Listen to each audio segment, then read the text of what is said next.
अंदर जो असलियत में जो शक्ति, उसको कैसे हम पहचाने, उसको कैसे हम जागृत करें, उसको कैसे हम प्रयोग करें।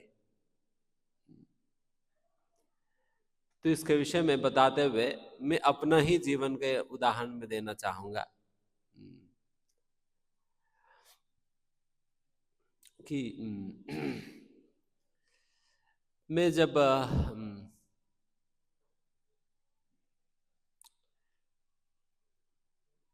मैं जस्ट इंजीनियरिंग जैसा मैंने कंप्लीट किया था, फिर उसके उपरांत हम कुछ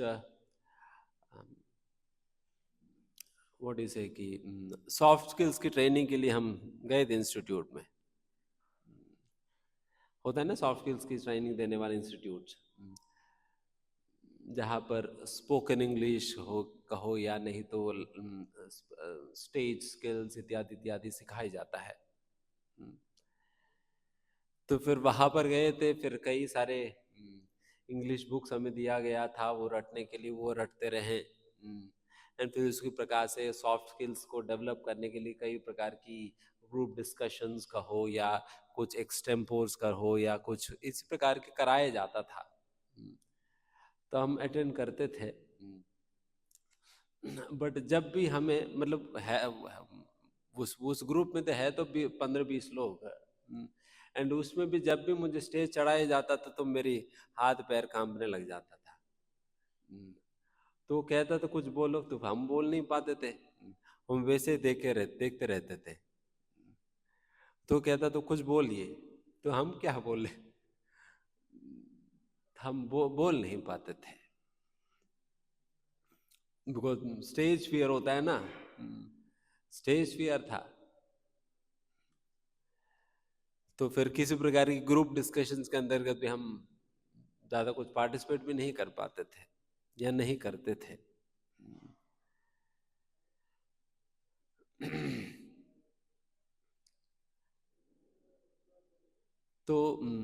तो उस प्रकार से जो शुरुआत हुई मेरे जीवन, एक वैसा एक शाई टिमिड व्यक्ति की तरह, जो ना तो किसी भी प्रकार की मीटिंग में कुछ बोल पाता था, ना स्टेज पे कुछ बोल पाता था, ना कोई किसी प्रकार की चीजों को लीड नहीं कर पाता था। बट आज वही व्यक्ति धीमे धीमे धीमे आगे बढ़ते बढ़ते हम अभी यहाँ तक पहुंचे जहाँ पर हम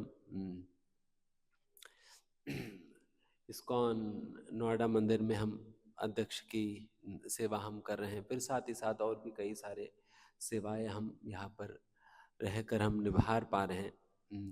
एंड फिर आज चाहे सैकड़ों हो, चाहे हजारों हो, चाहे कितने भी लोग हो, फिर उनके सामने बिना हिचकिचाए या बिना हेजिटेट किए या बिना शर्माए और बिना डरे हम बोल पाते हैं, एंड किसी भी प्रकार के डिस्कशंस में हम पार्टिसिपेट कर पाते हैं, एंड किसी भी प्रकार की टीम को लीड करने के लिए तैयार रह पाते हैं।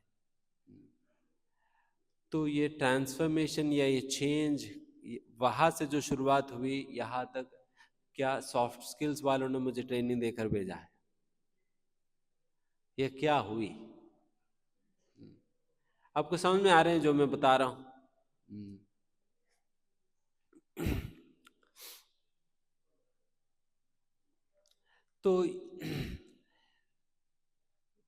तो वही व्यक्ति जिसके अंदर किसी भी प्रकार की मतलब लगता था किसी प्रकार की पोटेंशियल नहीं है, एंड उसी व्यक्ति के अंदर अभी इस प्रकार के पोटेंशियल दिखाई पड़ रहे हैं जो कि ये सारे सेवाएं किया जा कर पा रहे हैं। तो इसका श्रेय या इसका श्रेय केवल और केवल भक्तों के संगति के माध्यम से प्राप्त हुआ भक्ति का ही कहना चाहिए, भक्ति का ही कहना चाहिए और कुछ नहीं। लोगों को लगता है कि भक्ति करने पे व्यक्ति और कमजोर हो जाता है करके, भक्ति करने पे व्यक्ति कमजोर नहीं बनता, बल्कि भक्ति करने पे सही में व्यक्ति अपना सही ताकत को पहचान पाता है। जिस प्रकार से अर्जुन गीता कहने के पूर्व वो अपना ताकत को बोल गया था, वो डर गया था, वो सोच रहा था कि मैं युद्ध लड़ूं या ना लड़ूं, युद्ध में जीतूं या ना जीतूं, क्या करूं क्या नहीं करूं, जो समझ नहीं पा रहा था, उस व्यक्ति की सही ताकत को, सही समझ को जागृत करने वाली है गीता के संदेश। ये भक्ति है। इसलिए सही में जो व्यक्ति भक्ति के संपर्क पे आने पर ही व्यक्ति के अंदर जो सही ताकत का हो, सही पोटेंशियल हो, वो समझ पाता है, वो सही प्रकार से वो जागृत कर पाता है, सही डायरेक्शन में उसको उपयोग कर पाता है। कई बार लोगों की पोटेंशियल जागृत तो हो जाता है, बट उस पोटेंशियल की प्रयोग जो है गलत दिशा में उपयोग करने लग जाता है, जिसके कारण वो समाज को भी और अपने आप को भी बहुत नुकसान पहुंचाता है। इसलिए केवल इस पोटेंशियल को जागृत करना ही नहीं, बल्कि इस पोटेंशियल को एक कंस्ट्रक्टिव तरीके से इसको अपने भलाई के लिए और समाज की भलाई के लिए भी उपयोग करना आना भी तो चाहिए। उस प्रकार की डायरेक्शन भी कहाँ प्राप्त होगा।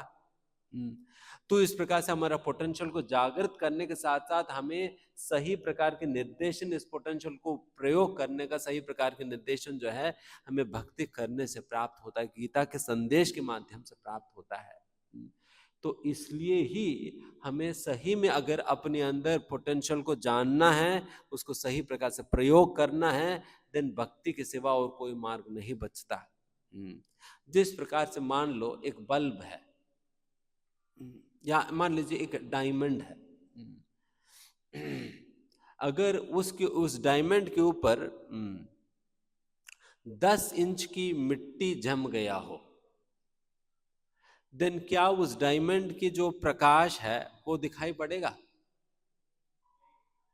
क्या लगता है आप लोगों को? रिसर्च करना पड़ेगा। हाँ, नहीं दिखाई देगा ना, सीधी सी बात, नहीं दिखाई देगा।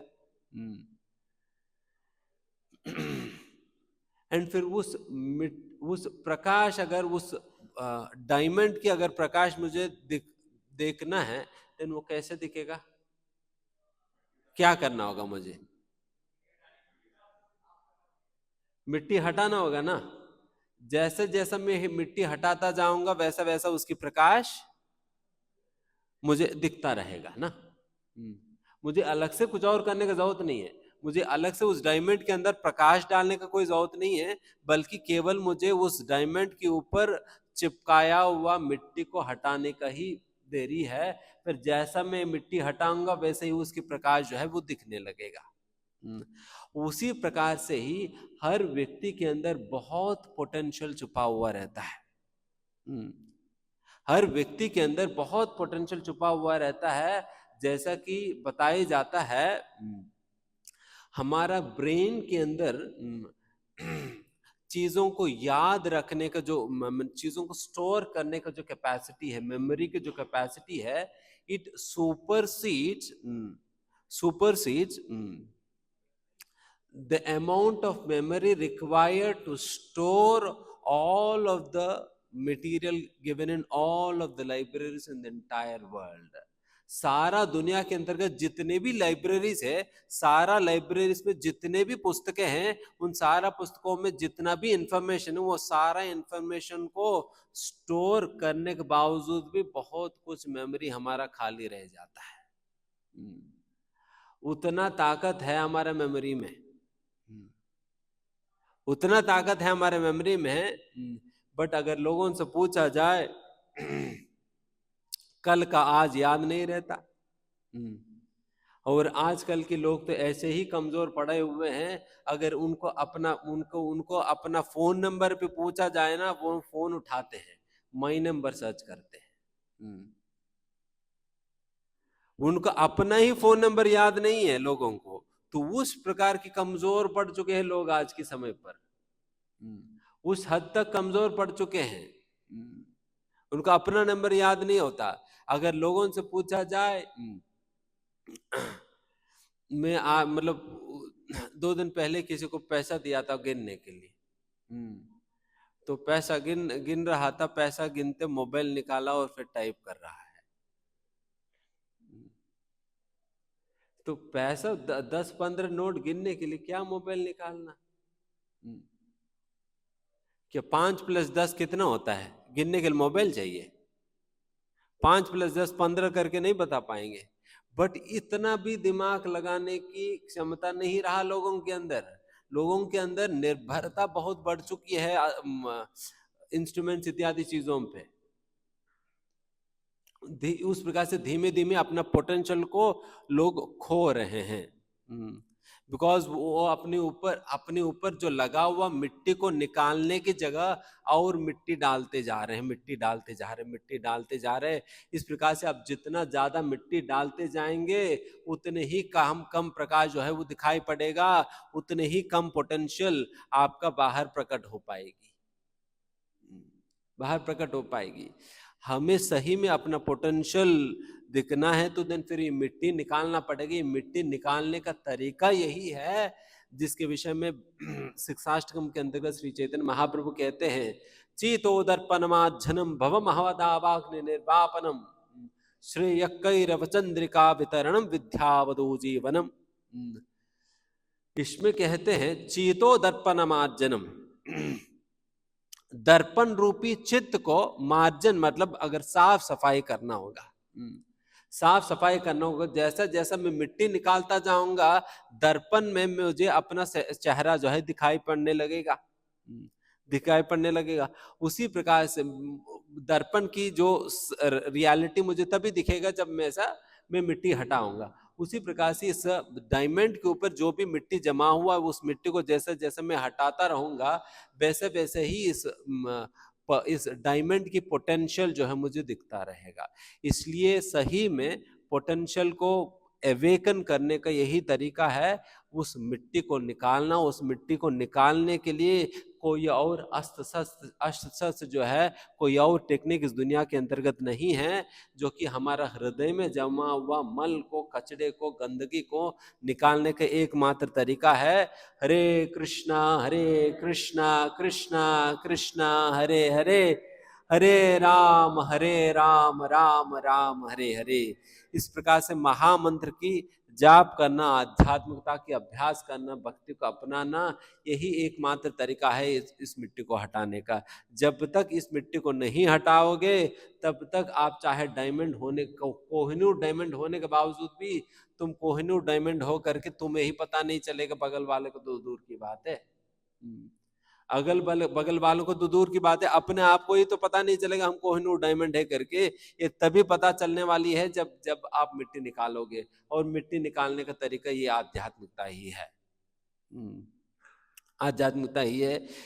बिकॉज हमारा हृदय के ऊपर अभी काम क्रोध लोभ मोह मद मात्सर्य रूपी 6 लेयर्स का मिट्टी जमा हुआ है, the 6 layered impurities. 6 layered impurities, ये 6 प्रकार की गंदगी जो है हमारे हृदय में, हमारा हृदय को लपेटा हुआ है। इस 6 प्रकार की गंदगी को जैसा हम हटाएंगे देन फिर पोटेंशियल आपको स्वयं ही पता चलने लगेगा, पोटेंशियल स्वयं ही पता चलने लगेगा। तो इस प्रकार से इसलिए अगर सही में आपको अपनी पोटेंशियल पता करनी है देन फिर भक्ति ही करना होगा। जैसे मैं अपना जीवन का ही मैंने उदाहरण दिया, किस प्रकार से मैं भक्ति में आने पर ही, हालांकि व्यक्ति को लगता है कि साधु बनने पे व्यक्ति अपना सारा सामर्थ्य को खो जाता है, उन्होंने जो कुछ भी सीखा पढ़ा समझा है वो सारा कुछ निरर्थक हो जाता है करके, बल्कि ऐसा नहीं हुई। बल्कि साधु बनने के बाद ही तो मैं अपना सही सामर्थ्य को मैं प्रयोग कर पा रहा हूँ, सही सामर्थ्य को प्रयोग कर पा रहा हूँ, because I am trying to utilize my abilities in the service of Krishna. जिस व्यक्ति के लिए सामर्थ्य दिया जाता है, सही में जो भी सामर्थ्य, जो भी ताकत हमें दिया जाता है कोई भी कार्य करने के लिए, वो ताकत हमें दी गई है भगवान कृष्ण की सेवा करने के लिए। जिस उद्देश्य के लिए ये ताकत हमें दी गई है, जब उस उद्देश्य के लिए हम प्रयोग करेंगे देन सही में उस ताकत की या उस क्षमता की सार्थकता होगी। इसलिए गजेंद्र मोक्ष की वृत्तांत के अंतर्गत गजेंद्र जो अनेक प्रकार की प्रार्थनाएं करते हैं, उन प्रार्थनाओं के अंतर्गत एक शब्द प्रयोग करते हैं चिदात्मानम करके, चिदात्मानम करके। उस शब्द के तात्पर्य बताते हुए आचार्य इस प्रकार से कहते हैं, God is one who enlivens our organs और लिम्स, हमारा शरीर की विभिन्न अंगों को सही में जागृत करने वाले हैं भगवान। एंड जागृत किस प्रकार से करते हैं? जब हमारा इंद्रियों का प्रयोग कृष्ण की सेवा में लगता है, जब हमारी क्षमता और पोटेंशियल की प्रयोग भगवान की सेवा में लगता है, देन सही में हमारा इंद्रिया, our limbs come to life, our limbs come to life. If not, they are considered to be as good as dead. वो मरा हुआ व्यक्ति के समान है। इसलिए शास्त्रों में एक शब्द है मृतस्य शश्वन, मृतस्य च शश्वन। इसके अर्थ है ये सांस लेते हुए भी मरा हुआ व्यक्ति के बराबर है। सांस लेता हुआ दिखाई तो पड़ता है, पर सही में ये मरा हुआ व्यक्ति के समान है। क्यों? क्योंकि उनके अंदर किसी भी प्रकार के जीवन के लक्षण तो दिखाई नहीं पड़ रहे हैं। किसी भी प्रकार का जीवन के लक्षण जब दिखाई पड़ेगा तब तो मैं कहूंगा कि ये व्यक्ति जीवित है करके ना। व्यक्ति के अंदर जीवन का लक्षण अगर दिखेगा तो तभी तो मैं बताऊंगी ये व्यक्ति जीवित है। जिस व्यक्ति के अंदर जीवन का लक्षण ही नहीं दिखाई पड़ा, मैं कैसे ही समझूं कि ये व्यक्ति जीवित है करके? तो फिर जीवन का क्या लक्षण है वहां पर बताया जाता है? वहां पर बताया जाता है कि जीवन का लक्षण ऐसा है कि those eyes are considered to be simply the eyes on the eyes, like the plumes of the peacock's feather. Plumes on the peacock's feather आप समझते हो, जो मोर होता है, मोर की पंखों में आंखों की तरह छोटे छोटे निशान होता है। वो आंखों की तरह दिखाई तो पड़ता है, बट आंखों की सामर्थ्य उसमें होता है कि वो देख पाता है? नहीं देख पाता है। वो लगता है कि आंखें जैसा, बट आंखें तो नहीं है, उनके अंदर उस प्रकार की सामर्थ्य नहीं है। उसी प्रकार से जो जिन कानों, मतलब वहां पर बताया जाता है, जिन आंखों से व्यक्ति भगवान के दर्शन नहीं करता हो, उनकी आंखें इसी प्रकार का है जिस प्रकार से एक मोर की पंखों पे लगा हुआ आंखों की तरह है। उसी प्रकार से जो व्यक्ति अपने कानों को प्रयोग भगवान कृष्ण की कथा श्रवण करने के लिए, कृष्ण नाम श्रवण करने के लिए प्रयोग नहीं करता हो, उनकी कान जो है they are considered to be the snake holes. सांप जिस बिल में रहता है ना, सांप बिल में रहता है ना, वो सांप की बिल की तरह माना जाता है। उनकी कान, जिन्होंने अपने कानों को प्रयोग कृष्ण कथा सुनने में या कृष्ण नाम श्रवण करने में नहीं लगाता है, तो उस प्रकार से बिल्कुल निश्चेत निष्जीवित माना जाता है अगर व्यक्ति अपने इंद्रियों को भगवान की सेवा में नहीं प्रयोग करता हो।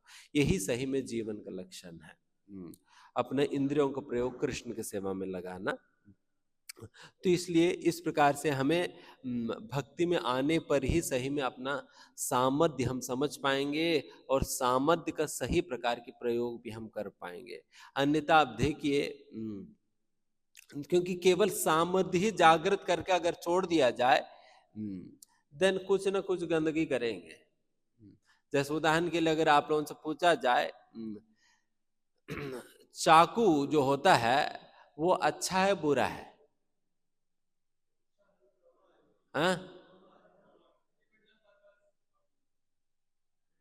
जिस उद्देश्य के साथ आप उस चाकू का प्रयोग करो उसके ऊपर निर्भर है ना।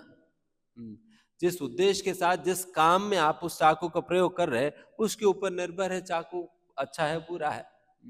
एक डॉक्टर के हाथ में चाकू एक व्यक्ति की जान बचाएगी, वही चोर के हाथ में चाकू एक व्यक्ति की जान लेगी।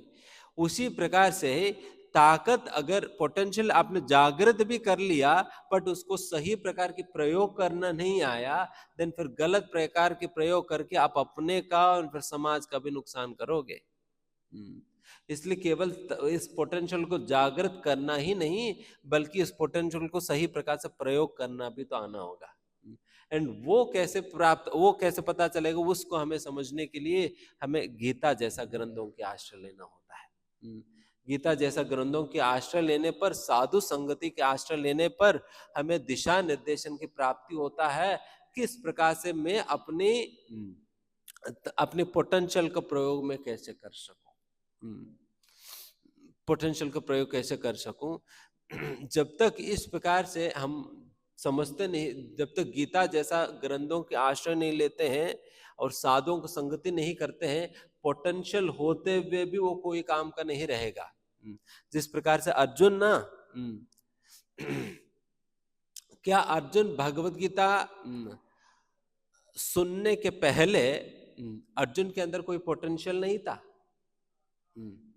था ना?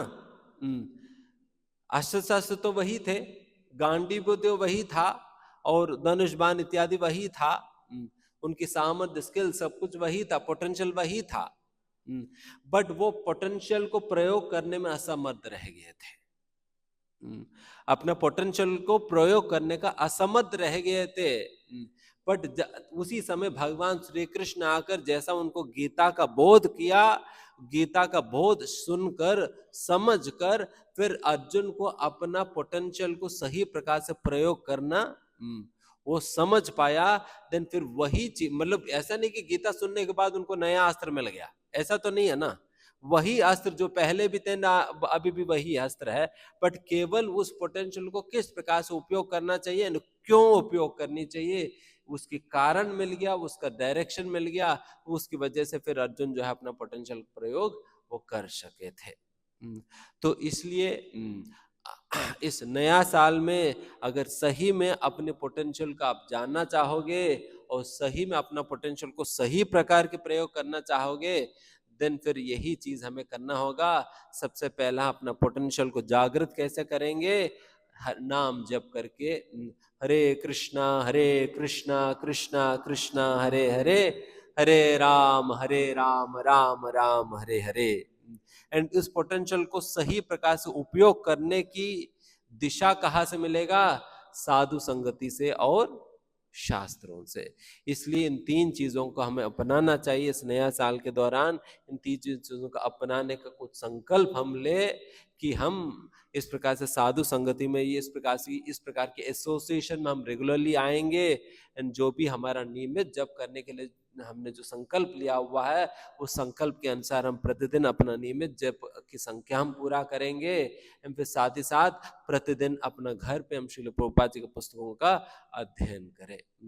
तो इस प्रकार से 3 संकल्प आप सब लोग जरूर लीजिएगा, एंड तभी आप सही में अपना नया साल के अंदर नयापन देख पाओगे, सही में अपना नया साल को हैप्पी बना पाओगे। नहीं तो आप जिस प्रकार से इस साल रोते रहें, अगले साल भी रोते रहेंगे, उसके बाद भी रोते रहेंगे। जब तक आप भगवान को अपनाओगे नहीं, जब तक भगवान को स्वीकारेंगे नहीं, तब तक हम रोते ही रहेंगे और सड़ते ही रहेंगे इस दुनिया में। आप सड़ना चाहते हो या खुश रहना चाहते हो? कहीं सड़ना सुनाई दे रहे, सड़ना चाहते हैं, खुश रहना चाहते हैं ना। तभी तो हम एक दूसरे को हैप्पी न्यू ईयर कहते हैं। बट हैप्पी कैसे रहा जाए, तो इस प्रकार से रहा जा सकता है। तो इसलिए इसकी रहस्य समझिए एंड इसको अपनाइएगा। धन्यवाद। श्रील प्रभुपाद की जय।